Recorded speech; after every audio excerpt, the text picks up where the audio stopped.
Sigue por aquí Javier del Valle y voy a dar paso. Con mucho gusto y además un honor, Santiago Carbó, catedrático de Economía en la Universidad de Valencia, director del área financiera y digitalización de Funcas. Buenísimas noches, ¿cómo está? Buenas tardes, buenas noches. Un placer estar con ustedes. El placer es nuestro. Santiago, empezando por lo de fuera, hoy dato de ADP, comentábamos al principio, sobre todo muy relevante el crecimiento salarial, que cae, que por fin tiene un ritmo del 5%, más próximo a lo que había en 2021, y no tanto del 7-8% que veníamos viendo en los últimos meses. Es verdad que casi todas las industrias vuelven a generar empleo, pero hostelería y ocio se cargan esto. ¿Creen que lo que vamos a ver el viernes, que lo que nos espera ahora en Estados Unidos y por lo tanto en el ritmo de la Reserva Federal es un poco de pausa e incluso un giro a la baja porque la Reserva Federal ha conseguido su objetivo y vamos a ver destrucción de empleo tras este periodo estival en Estados Unidos? Bueno, no es descartable que el otoño, evidentemente, veamos cierta alguna debilidad en el mercado norteamericano de trabajo, que hasta ahora se ha comportado con muchísima fortaleza, es decir, desde que terminó la pandemia. Evidentemente, todas las palancas que ha ido aprobando la Reserva Federal, como en otros sitios lo han hecho otros bancos centrales, pues han ido enfriando la economía. Es una economía que además es como aún no está inmunizada. Es decir, aquí ahora estamos muy preocupados por la resistencia a los antibióticos, ¿no? Sin embargo, en Estados Unidos cualquier aplicación de una medida aún causa efectos. A lo mejor en Europa, por las estructuras que tenemos legales o políticas, etcétera, podemos estar en otra circunstancia. Pero en Estados Unidos las medidas al final pues se nota muchísimo más. Es decir, las hipotecas están en el 7%. Imagínense que estuvieran aquí el 7%. Bueno, todo esto significa que la economía americana pues está empezando a coger la senda que la Reserva Federal quiere, y si es así y se confirma y no volvemos a tener una sorpresa como tuvimos en trimestres anteriores, que de repente vimos que el mercado de trabajo, cuando parecía que iba a debilitarse, no se debilitaba, pero si ocurre como pensamos, pues lógicamente la Reserva Federal levantará el pie y probablemente pues estemos terminando el ciclo de subidas allí. Pero bueno, es pronto para decirlo, pero evidentemente ese momento está más cercano. No queda mucho recorrido al alza, en todo caso, en ningún bloque, y en Estados Unidos tampoco. Me refiero al recorrido al alza de los tipos de interés.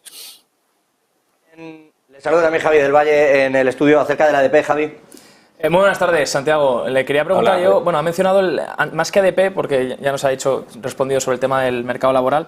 Le quería preguntar sobre la parte de la vivienda. Ha mencionado esos tipos hipotecarios que ya están en récord, por encima del 7%. Y estamos viendo, mientras tanto, en Estados Unidos, en el mercado que parece que más se iba a debilitar con unos tipos hipotecarios tan altos, estamos viendo como los precios siguen repuntando durante 4 meses consecutivos. Y parece ser que todavía no se nota esa caída en los precios que se pronosticaban en 2022. No sé si nos puede dar algún tipo de percepción sobre lo que está ocurriendo en el mercado inmobiliario. Dicen que se debe a una falta de oferta en el mercado de segunda mano, y hasta qué punto es eso es una realidad y hasta qué punto no va a afectar al precio, pese a que las transacciones han caído a niveles de 2010. Bueno, la verdad es que el mercado norteamericano, el mercado inmobiliario, como ocurre en otras partes, suele tener cierto retardo, es decir, no recibe los impactos inmediatamente. Primero porque hay muchas de las operaciones que vienen o que se trasladan en el tiempo, ¿no? Entonces, esto hace, bueno, pues que tanto las operaciones como las percepciones, aunque caiga el número de operaciones de compraventa, pues aún de alguna manera tienen alguna inercia, ¿no? Yo creo que el mercado norteamericano también se enfriará algo en el ámbito inmobiliario. Es cierto que todas las nuevas novedades que tenemos y que han hecho pues que se reduzca la oferta enormemente, tanto en nueva construcción, pero también de segunda mano, pues hace que realmente sea un mercado que resista. En nuestro país también ocurre y en otros sitios. Al final, el que haya poca oferta, y aunque las condiciones financieras o de pedir una hipoteca pues son mucho más duras que hace año y medio, pero claro, al final hay personas que tienen un determinado sueldo, una determinada posición, que aunque necesiten una hipoteca, pues se endeudan, porque aquí la clave, todo el mundo dice, la vivienda hay que comprarla cuando el ciclo sea alcista o bajista. No, vamos a ver, la vivienda la compra uno cuando la necesita y si puede. Es decir, o cuando le aparece la vivienda de sus vidas. Es decir, a mí me hace mucha gracia cuando dicen, es que no, se enfrían mucho cuando suben los tipos de interés. Bueno, pero si en ese momento cuando aparece la vivienda que tú estabas buscando, la zona que tú estabas buscando, etcétera, pues te endeudas, es verdad que un poco más, y eso causará efectos en el consumo, etcétera, que tú puedas tener en el futuro, pero lo haces, ¿no? En todo caso, estamos muy lejos, y esto sí que quería señalarlo, de la situación de hace 15 años. Es decir, en aquel momento teníamos un burbujón que no reaccionaba ante nada y la subida de tipos fueron mucho menores, las que causaron la explosión de la burbuja inmobiliaria americana y todo lo que vino después con la crisis de la subprime. Es decir, que por tanto, como el mercado de trabajo resiste, como lo peor, podríamos decir, la subida de los tipos de interés ha pasado, pues yo creo que el mercado inmobiliario, aunque pueda reflejar alguna duda en los próximos trimestres, pero el mercado inmobiliario norteamericano no va a sufrir, normalmente va a resistir, va a ser resiliente y, por tanto, no vamos a ver nada parecido a lo que hemos visto en otros momentos en los que una burbuja más pequeña o más grande pues, ha tenido determinadas consecuencias. Pues iremos vigilando ese mercado inmobiliario, como comenta Santiago. También aprovecho para preguntarle sobre otra incógnita que tampoco parece que todavía se vea del todo alterada, ese dato de PIB. Hemos conocido hoy segunda revisión del segundo trimestre en Estados Unidos, 2,4, se revisa a la baja 2,1%. Resalta el dato de que al final, durante todo 2023, sobre todo la parte de gasto gubernamental y estatal, es lo que está contribuyendo también a ver un PIB que está siendo en parte resiliente, pese a la parte del ciclo económico en la que nos encontramos. No sé si tiene algún tipo de opinión sobre este dato que hemos conocido hoy, esta revisión. También sorprende ciertas revisiones que se están haciendo a posteriori y también de los datos casi siempre a la baja, ¿no? Bueno, yo creo que en Estados Unidos ha ocurrido como también ocurrió en Europa. Desde la pandemia, retirar los programas de gasto público, a pesar de que las condiciones económicas sean bastante mejores y el mercado de trabajo haya resistido, es muy duro.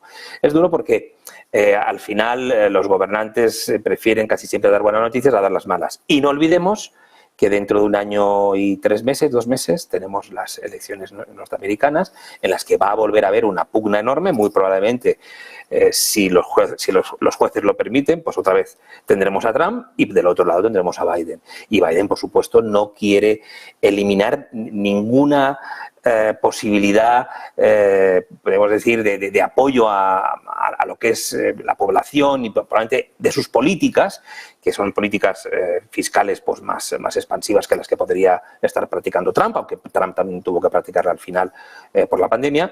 Y entonces, pues evidentemente yo veo que faltando 14 meses para las elecciones, el gasto fiscal en Estados Unidos no va a disminuir significativamente a pesar de los avisos que se hacen tanto del ámbito político como de la autoridad monetaria. Entonces, el PIB no se va a resentir tanto, lo hacen también por eso, para que no haya una pérdida de empleo por un debilitamiento del PIB, y además se mantienen determinados programas sociales pues que ayudan, podríamos decir, a una determinada plataforma política, como ocurriría, repito, en cualquier otra. Volviendo todavía o terminando con Estados Unidos, hay 2 cosas que llaman mucho la atención. Dentro de estos programas de ayuda que dice el revés que le dio la justicia a Joe Biden con el asunto de los préstamos estudiantiles, de los créditos, que fue un revés importante, han sacado ahora el programa SAFE, que en realidad tiene una trampa, y es que va prorrogando pagos y si has realizado 120 pagos luego te perdonan en crédito. Eso habrá que ver también qué dice la justicia con ese programa SAFE y qué pasa. ¿Cree que esto sí que es una solución? ¿Cree que puede devenir en una crisis? Eso por un lado, y por el otro, la Reserva Federal está mandando muchos avisos con la banca regional, haciendo visitas públicas, porque es normal que lo controle, pero cuando se empieza a dar publicidad a estas visitas y a hablar de que se están controlando los balances, de que deben pagar ellos mismos los posibles seguros y provisionar determinadas operaciones, cuando todo esto se hace público, me va a perdonar, pero a uno le entra el miedo, porque cuanto más publicidad hay sobre este tipo de operaciones, es porque se intenta trasladar una sensación de seguridad de algo que no sabíamos que fuera un problema. Entonces, le quiero preguntar por ese programa SAFE y luego, ¿existe un problema en la banca regional? ¿Qué está haciendo la Reserva Federal? Bueno, empezando por la segunda, en la banca regional vimos serios problemas, incluido de vigilancia o de supervisión en marzo-abril, que nos llevamos mucho susto en todo el mundo. Esto que está haciendo ahora la Reserva Federal, de públicamente ir a inspeccionar, etcétera, eso se hace aquí. Y aquí todo el mundo sabemos que la banca europea, pues hay equipos del supervisor que van y que directamente están trabajando continuamente con las operaciones y haciendo esa inspección ordinaria, nada extraordinario. Es decir, aquí la clave es que lo hemos tomado ya con una inspección de normalidad. El problema es que en Estados Unidos no se hacía, o por lo menos no se conocía, y por eso ha generado nervios, porque evidentemente la situación de que vivimos en marzo-abril no se quiere repetir porque evidentemente debilitó muchísimo la credibilidad en el sistema de vigilancia y de supervisión americano y por tanto por ese lado yo creo que es oportuno que se hagan esas inspecciones. Ahora a lo mejor pues el mercado debería entender y los clientes deberían entender que es lo habitual en otras partes del mundo y no pasa nada, porque además esa interacción probablemente genera la confianza, pero también genera la necesidad de disciplinar y de conocer mejor a la institución que está supervisando. En cuanto a los préstamos, pues vamos a ver. Evidentemente, en Estados Unidos es el típico país que un juez o un tribunal te puede desmantelar determinadas circunstancias o determinados esquemas o programas y eso siempre puede estar ahí, ¿no? Pero si evidentemente no hubiera ninguna interferencia por parte judicial, pues yo creo que sí que puede ser una buena solución, porque hay una gran tradición en ese tipo de préstamos, que además tuvieron un gran periodo de estrés también en aquella famosa crisis de la subprime, que realmente se les derrumbó todo. ¿Cuál es la situación ahora? Yo creo que un poquito más optimista, que el entorno, aunque haya dudas legales o pudiera haber alguna duda legal, el entorno en este momento es más seguro, menos explosivo, por lo menos con lo que tenemos, con lo que sabemos ahora, que lo que era el 2008, cuando aquello también fue un grave problema. Entonces, sí que puede ser una salida hacia adelante y si lo consigue sin ninguna traba judicial, pues el gobierno Biden se habrá apuntado un tanto. Y ya que me dice, es habitual la supervisión aquí, ¿nosotros cómo estamos? Quiero decir, uno ve lo que está pasando en Italia, ve incluso lo que ha hecho el gobierno aquí con el impuesto, que no sé si será suficiente o no, o qué pasará, porque la banca ya lo tiene recurrido, usted mejor que nosotros lo sabe, Santiago. ¿Cuál es el devenir que le espera al sector bancario? ¿Cómo está mirando todos los movimientos políticos en España, pero también en una Europa donde se mira con recelo esto de que no se suba, por ejemplo, no se premia a los depositantes? De hecho, lo que dijo Meloni con el impuesto en Italia fue, como no se le trasladan los beneficios y sí los costes a los ahorradores, lo que estamos haciendo es enmendar ese error de la banca. Lo dijo así en una entrevista al Corriere della Sera, como diciendo el Estado debe intervenir. ¿Cómo están viviendo desde el sector esta situación aquí? Bueno, yo creo que la intervención del Estado debe ser necesaria cuando haya realmente un problema grave. Creo que la situación no es de un problema grave ni aquí ni en Italia. Primero porque la remuneración aquí puede ser algo más baja, pero es que las entidades financieras han tenido muchísima liquidez durante mucho tiempo. Han sido 10-12 años de liquidez extraordinaria. Entonces, esos colchones de liquidez estaban, que ahora han ido desapareciendo. Pues ya lo hemos ido notando desde principios de años, nos hemos ido acercando remuneración de los depósitos a otros países europeos. Es decir, y es así. Y si lo calculamos en términos reales, es decir, con la inflación descontada no estamos ni mucho menos peor. Es decir, porque aquí la remuneración, que siempre sabemos, de los depósitos es más elevada donde hay una mayor inflación. En Alemania hay una mayor inflación, es lógico que se remunera más. Y tiene cierta lógica también. En todo caso, yo creo que se está corrigiendo. Yo creo que ya queda bastante poco por corregir. Y por otro lado, creo que también estamos viendo, es verdad que se ha producido un claro encarecimiento del activo, que también puede preocupar a Meloni, pero el activo pues, ha crecido porque ha subido mucho los tipos de interés por parte de los bancos centrales. Pero ya estamos viendo que hay un tope en el Euribor. El Euribor parece que ya tiene un cierto tope, o por lo menos que está dando respiros. Por lo tanto, tampoco se nos ha ido al 7%, no estamos en una situación de otras latitudes como Estados Unidos. Entonces, creo que utilizar esos datos de que los bancos están haciendo las cosas que no deben, etcétera, y nosotros tenemos que corregir eso, bueno, pues me parece que no es la actitud correcta. Y ojo, y tendríamos que hacerla en todos los sectores y en todas las cosas de la vida. No habrá la espita, Santiago, no. Que verá. No, confiemos que no. Yo creo que los bancos en ese sentido...